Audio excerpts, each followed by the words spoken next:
Hello everyone. तो कैसे हो आप सभी लोग। तो दोस्तों लास्ट वीडियो में हमने डिस्कस किया हुआ था अपने एब्जॉर्प्शन के बारे में। अपन ने देखा था कि अपना एब्जॉर्प्शन क्या होता है, उसके फैक्ट अफेक्टिंग क्या होते हैं। अपन जो है जनरल फार्माकोलॉजी पढ़ रहे थे, उसमें अपन फार्मा काइनेटिक्स को देख रहे थे।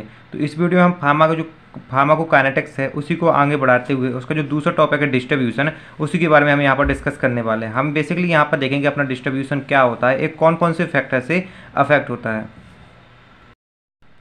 तो देखो डिस्ट्रीब्यूशन क्या होता है कि जब भी अपन कोई एक ड्रग लेते हैं तो क्या होता है कि एब्जॉर्प्शन के बाद जो ड्रग है वो सिस्टमेटिक सर्कुलेशन होता है, ब्लड होता है उसमें पहुंच जाती है। तो सिस्टमेटिक सर्कुलेशन से जो ब्लड का अपने सेल में पहुंचना या अपने जो टिश्यू में है वहाँ पर उसकी डिलीवरी होना, वो क्या कहलाता है, डिस्ट्रीब्यूशन कहलाता है। तो वही लिखा है कि डिस्ट्रीब्यूशन क्या है, डिस्ट्रीब्यूशन क्या है, ड्रग की डिलीवरी है कहाँ पर, अपने टिश्यू पर।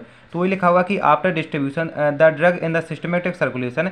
तो क्या होता है जो एब्जॉर्प्शन के बाद जो ड्रग होती है वो सिस्टमेटिक सर्कुलेशन में पहुंच जाती है। तो उसके बाद क्या होता है, वो जो ड्रग है वो सेल के द्वारा कैरी कर ली जाती है, मतलब सेल में जो है ड्रग पहुंच जाती है। तो उसी को अपन क्या कहते हैं, डिस्ट्रीब्यूशन कहते हैं। डिस्ट्रीब्यूशन मेनली जो होता है इसमें जो है तीन तरह की टिश्यू इन्वॉल्व होती है। एक साइट ऑफ एक्शन, मतलब वो जगह है जहाँ पर जो ड्रग को अपना एक्शन को प्रोड्यूस करना है। दूसरा लिवर, और जो लिवर, और तीसरा जो है किडनी। अब लिवर ऐसा कि कुछ ड्रग होती हैं जिनका क्या होता है, मेटाबॉलिज्म होता है, बायो ट्रांसफॉर्मेशन होता है। तो वो जो है लिवर में चली जाती हैं, और कुछ जो है कुछ मात्रा में ड्रग जो है किडनी में पहुंच जाती है। अगर वहाँ क्या होगा कि अगर वो ड्रग जो है लिपिड सॉल्युबल है तो उसका जो आसानी से किडनी में क्या हो जाएगा, एक्सक्रेशन हो जाएगा। वहीं अगर जो वाटर है तो जो किडनी में क्या होगा, उसका फिर से एब्जॉर्ब हो जाएगी। अगर वाटर सॉल्युबल ड्रग है तो वो एब्जॉर्ब होकर वो अगेन जो है लिवर के पास पहुंचेगी, और फिर लिवर के पास उसका क्या होगा, उसका मेटाबॉलिज्म हो जाएगा। और फिर से वो ड्रग अगर वो एक्टिव फॉर्म में रहती है तो क्या होगा, साइट ऑफ एक्शन पर जाएगी। अगर वही ड्रग अगर इनएक्टिव फॉर्म में है तो वो क्या आएगी, फिर से किडनी के पास आएगी। अब वो क्या होगा कि जो ड्रग जो है नॉन पोलर थी, अब वो पोलर में कन्वर्ट हो चुकी है। तो वहाँ से क्या होगा, किडनी पर उसका आसानी से एक्सक्रीशन हो जाएगा। तो डिस्ट्रीब्यूशन क्या है कि डिस्ट्रीब्यूशन जो अपना सिस्टमेटिक सर्कुलेशन होता है वहाँ से ड्रग का अपने जो बॉडी के टिश्यू रहते हैं, सेल्स रहते हैं, उसमें डिलीवरी होना डिस्ट्रीब्यूशन कहलाता है। तो ये लिखा कि जैसे मान लो यहाँ पर कुछ मात्रा में ड्रग है जो कहाँ पर है, अपनी ब्लड स्ट्रीम में है, मतलब ब्लड में है। तो उसका जो सेल के अंदर, सेल के बाहर सेल में डिस्ट्रीब्यूशन होना, तो वो क्या कहलाता है, डिस्ट्रीब्यूशन कहलाता है। अब देखो इस चीज़ को समझने से पहले अपन को जो प्लाज्मा प्रोटीन बांटने के बारे में समझना जरूरी होगा। तो क्या होता है कि जब भी अपन जो अपनी जो ड्रग होती है, तो क्या होता है जब भी अपनी जो ब्लड स्ट्रीम में जाती है, प्लाज्मा में जाती है, ब्लड में जाती है, तो क्या होता है कि अपने ब्लड में बहुत सारी प्रोटीन प्रेजेंट होती हैं, जैसे कि एल्यूबिन हो गया, अल्फा ग्लूबिन हो गया, बीटा ग्लूबिन हो गया, और जो है गामा ग्लूबिन है। इस तरह की बहुत सारी प्रोटीन प्रेजेंट रहती है। लेकिन अधिकांश जो प्लाज्मा प्रोटीन होता है वो कौन सी प्रोटीन शो करती है, एल्यूबिन नाम की जो प्रोटीन होती है वो शो करती है। तो क्या होता है कि अपने ब्लड में जो ये प्रोटीन प्रेजेंट होती हैं तो क्या करती है, ड्रग के साथ बाइंड होकर कॉम्प्लेक्स बना लेती है। मान लो कि जैसे ये क्या है, आपकी ये ड्रग है, और ये क्या है, ये जो है प्रोटीन है। तो ये क्या कहेंगे, आपस में मिलकर एक कॉम्प्लेक्स बना लेते हैं, है ना। तो ये जो आपस में मिलकर जो कॉम्प्लेक्स बना लेते हैं, इसी ड्रग को अपन क्या कहते हैं, बाउंड ड्रग कहते हैं। यानी कि बाउंड ड्रग वो ड्रग होती है जो क्या कहती है, जो प्लाज्मा प्रोटीन होता है उसके साथ बाउंड हो जाती है। और फ्री ड्रग क्या कहलाती है, जो प्लाज्मा प्रोटीन के साथ बाउंड नहीं होते, तो उसे अपन क्या कहते हैं, फ्री ड्रग कहते हैं। अब यहाँ से एक चीज़ और समझना, अपने जो प्लाज्मा प्रोटीन बाइंडिंग होती है वो देखो दो तरह का होता है। एक होता है reversible plasma protein binding, reversible, एक होता है इरिवर्सिबल। मतलब दो तरह की अपन को प्लाज्मा प्रोटीन बाइंडिंग देखने को मिलती है। तो देखो सबसे पहले तो रिवर्सिबल के बारे में समझो। तो रिवर्सिबल में क्या होता है कि ये जो अपनी जो ड्रग होती है और जो अपना जो प्लाज्मा प्रोटीन होती है, ये जो है वीक बॉन्ड से बनी हुई होती है। वीक बॉन्ड जैसे कि अपना हाइड्रोजन बॉन्ड हो गया, और जो है हाइड्रोजन बॉन्ड और वांडा वॉल्स बॉन्ड हो गया। तो क्या होते हैं, बिग बॉन्ड होते हैं। सो अपनी जो रिवर्सिबल प्लाज्मा प्रोटीन बाइंडिंग होती है तो उसमें बिग बॉन्ड से बनी होती है। और इरिवर्सिबल में क्या होगा कि स्ट्रॉन्ग बॉन्ड से जो ड्रग और जो प्लाज्मा प्रोटीन है वो एक दूसरे से जुड़ी हुई होती है। तो अब देखो क्या होता है कि ये तो आपने थोड़ी सी समझ लिया। एक चीज़ और याद रखना कि अपनी जो बाउंड ड्रग होती है इसको अपन क्या कहते हैं, एक्टिव ड्रग भी कहते हैं। मतलब अपनी बॉडी के अंदर जो भी ड्रग होती हैं वो अगर बाउंड फॉर्म में है तो उसे क्या कहेंगे, सॉरी, इनएक्टिव फॉर्म में होती है। मतलब इनएक्टिव होती है, किसी भी तरह का जो फार्माकोलॉजिकल एक्शन शो नहीं करती है ना।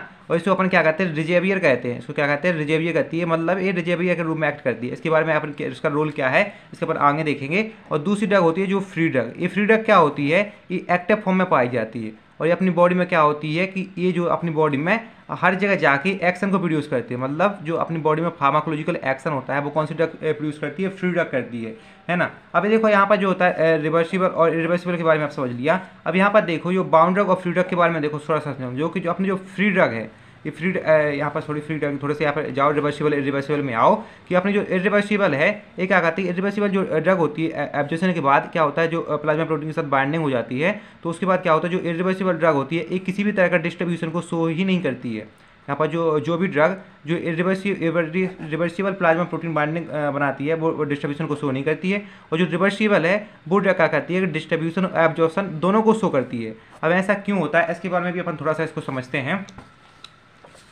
तो देखो सबसे पहले क्या होता है कि जो ड्रग होती है वो अपनी ब्लड स्ट्रीम में पहुंचती है, यानी कि ड्रग जो ब्लड स्ट्रीम में पहुंचती है तो उसके बाद क्या होता है कि वहाँ पर जो प्लाज्मा प्रोटीन होता है उसके साथ बाउंड हो जाती है, और बाउंड होने के बाद क्या होता है, जो फ्री ड्रग होती है, अब देखो फ्री ड्रग क्या होती है, उसकी अपना जो है एक्शन प्रोड्यूस करना है, साइट ऑफ एक्शन पे जाना है, इसलिए वो क्या होती है, जो अपने डिस्ट्रीब्यूशन हो जाता है उसका।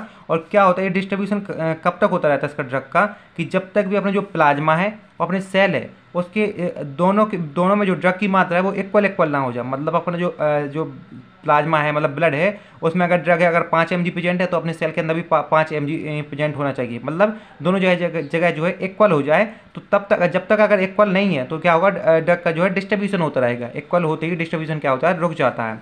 अब यहाँ पर देखो ये तो होगा फ्री ड्रग के बारे में। अब वहीं पर दूसरा जो आपने देखा था कि अपने ये अभी देखा था ना, अपनी जो बाउंड ड्रग होती है वो रिजर्वियर के रूप में एक्ट करती है, तो अपने देखा था जो बाउंड ड्रग होती है वो कैसे एक्ट करती है, इसके बारे में भी थोड़ा सा देखते हैं। तो जब भी क्या होगा कि जब भी अपने जो ड्रग का एलिमिनेशन होने लगता है, तो एलिमिनेशन से क्या होता है कि अपनी जो ड्रग है वो सेल से रिमूव होने लगती है। तो अब अभी जो दोनों जगह जो इक्वल हुई, यानी कि 5 जो mg है वो ब्लड में थी और 5 mg जो है सेल में थी, तो अब क्या होगा, एलिमिनेशन की वजह से जो सेल के अंदर जो 5 mg जो ड्रग है अब वो कम होने लगेगी। तो जब भी ये कम होने लगी तो इसको जो है इक्वल करने के लिए, बराबर करने के लिए जो अपनी जो बाउंड ड्रग है तो वो क्या होगी कि रिजर्वियर के रूप में एक्ट करती है। तो अब जो बाउंड ड्रग है वो फ्री ड्रग में क्या होने लगती है, कन्वर्ट होने लगती है, जिससे क्या रहता है कि डिस्ट्रीब्यूशन और दोनों जगह पे जो ड्रग जो है इक्वल बनी रहती है ना, और डिस्ट्रीब्यूशन की प्रोसेस होती रहती है। ये जो है बाउंड ड्रग और फ्री ड्रग का रोल था।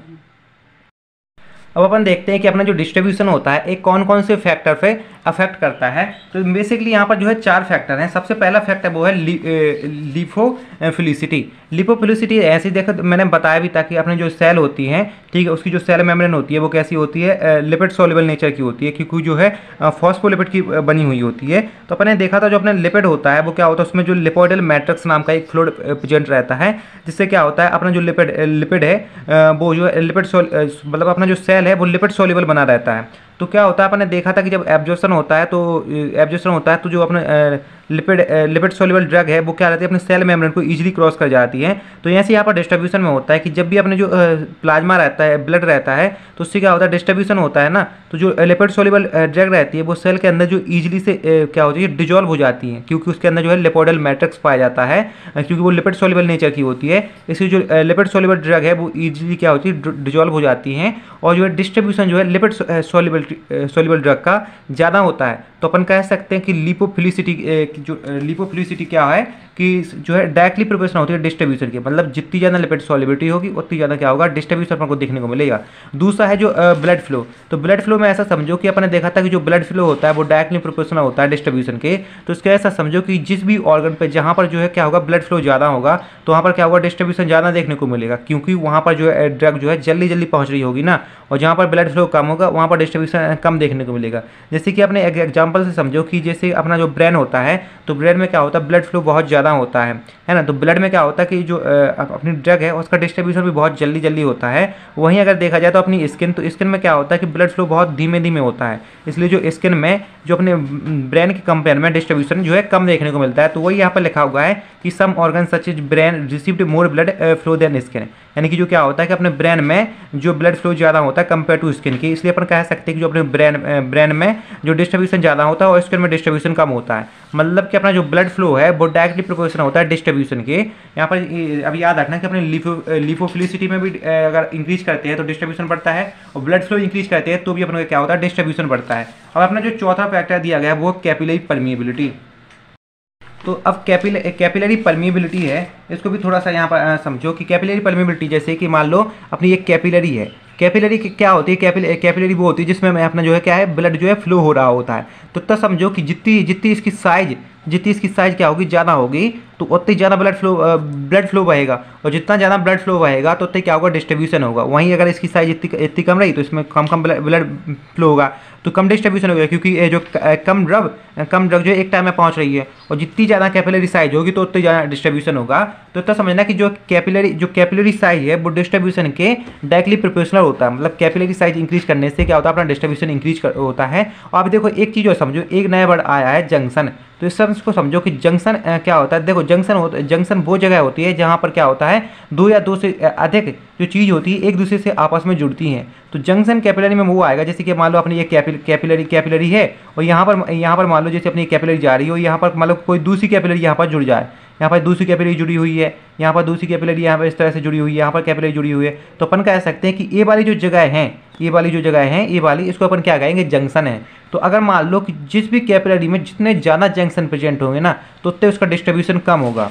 देखो साइज बढ़ाने पे क्या होता है, डिस्ट्रीब्यूशन साइज बढ़ाने पर डिस्ट्रीब्यूशन जो रहता है ड्रग का वो इंक्रीज होता है, और जंक्शन की संख्या बढ़ाने पर क्या होता है, डिस्ट्रीब्यूशन जो है डिक्रीज होता है। तो ये फैक्टर को आप यहाँ पर याद रखना। तो क्या होता है कि अपनी जो देखो एक थोड़ा सा और समझो कि जैसे कि यहाँ पर देखो लिखा हुआ कि कैपिलरी की अगर साइज को अपन इंक्रीज कर रहे हैं तो डिस्ट्रीब्यूशन क्या होगा, फास्टर होगा। और यहाँ पर जैसे कि यहाँ पर देखो लिखा हुआ है कि जो अपने लिवर होता है, तो लिवर में क्या होता है कि जो अपनी कैपिलरी की साइज होती है वो ज़्यादा होती है। देखो कैपिलरी की साइज है तो लिवर में डिस्ट्रीब्यूशन ज़्यादा होता होगा। ये तो हो गया कि कैपिलरी की साइज से जो फैक्टर देखते हैं। और जंक्शन से अब देखो लिवर में जो है जंक्शन भी कम होते हैं, जंक्शन भी कम है तो इसमें भी क्या होगा, डिस्ट्रीब्यूशन ज़्यादा होगा। मतलब लिवर में कैपिलरी साइज भी ज़्यादा है और जंक्शन भी कम है, तो लिवर में अपन कह सकते हैं कि लिवर में जो है डिस्ट्रीब्यूशन ज़्यादा होता है ड्रग का, है ना। और अभी यहाँ पे दूसरा ऑर्गन देख जाए तो अपना ब्रेन होता है। तो ब्रेन में क्या होता है कि अपनी जो कैपिलरी रहती है, कैपिलरी की साइज भी कम होती है, और उसी के साथ साथ बहुत सारे यहाँ पर क्या होते हैं, बहुत सारे जंक्शन प्रेजेंट होते हैं। तो अपन कह सकते हैं कि अपने जो ब्रेन में डिस्ट्रीब्यूशन कम होता है। अभी देखो अपने ब्लड फ्लो देखा था, ब्लड फ्लो ब्रेन में ज़्यादा होता है। तो देखो बहुत सारे फैक्टर होते हैं ना जो अपने जो ड्रग के डिस्ट्रीब्यूशन को इफेक्ट करते हैं। तो अगर कैपिलरी साइज वाले अगर फैक्टर से अपन देखते हैं, कैपिलरी फैक्टर से, तो जो है ब्लड में डिस्ट्रीब्यूशन, जो ब्रेन में ब्लड का डिस्ट्रीब्यूशन कम होता है। वहीं अगर ब्लड फ्लो के अगर फैक्टर से देखते हैं तो अपने जो ब्रेन में ब्लड जो ड्रग का डिस्ट्रीब्यूशन बहुत ज़्यादा होता है। अब देखो लास्ट फैक्टर बचा हुआ है वो है प्लाज्मा प्रोटीन एंड टिश्यू। देखो प्लाज्मा प्रोटीन बांधने के बारे में मैंने अभी समझाया था कि अपनी जो प्लाज्मा प्रोटीन होता है, देखो अपनी जो ड्रग होती है प्लाज्मा प्रोटीन के साथ दो तरह की जो ड्रग बनाती है, एक होती है बाउंड ड्रग, एक होती है फ्री ड्रग। बाउंड ड्रग वो ड्रग होती है जो प्लाज्मा प्रोटीन के साथ बाउंड हो जाती है, और फ्री ड्रग वो कहलाती है जो प्लाज्मा प्रोटीन के साथ बाउंड नहीं होती है। तो यहाँ पर देखो आपने देखा था बाउंड ड्रग होती है वो क्या होती है कि रिजर्वियर के रूप में एक्ट करती है, इसलिए रिजर्वियर के रूप में एक्ट करती है, इसलिए उसका क्या होता है कि डिस्ट्रीब्यूशन जो होता है स्लो होता है। अपनी जो फ्री ड्रग होती है वो क्या होती है, एक्टिव ड्रग होती है, और फ्री ड्रग का क्या होता है, डिस्ट्रीब्यूशन बहुत ज़्यादा से होता है, क्योंकि इसको अपना जो साइट ऑफ एक्शन भी प्रोड्यूस करना है। और फ्री ड्रग क्या होती है कि जो आसानी से फिट हो जाती है अपने रिसेप्टर में, और यहाँ पर जैसे अपने जो सेल मेम्ब्रेन जो पोर्ट्स होते हैं ना उससे ईजिली क्रॉस हो जाती है, इसलिए फ्री ड्रग का डिस्ट्रीब्यूशन ज़्यादा होता है, बाउंड ड्रग का डिस्ट्रीब्यूशन कम होता है। बाउंड ड्रग का डिस्ट्रीब्यूशन कब होगा, जब बाउंड ड्रग धीरे धीरे जो है क्या होगा कि जब फ्री ड्रग में कन्वर्ट होती जाती है और उसका डिस्ट्रीब्यूशन होता जाता है। तो ये बेसिकली जो फैक्टर थे डिस्ट्रीब्यूशन के। तो अगले वीडियो में अपन डिस्कस करेंगे कि अपना जो मेटाबॉलिज्म में क्या होता है, मेटाबॉलिज्म उसी को अपन बायो ट्रांसफॉर्मेशन भी कहते हैं। तो अपन उसी के बारे में अगले वीडियो में डिस्कस करने वाले हैं।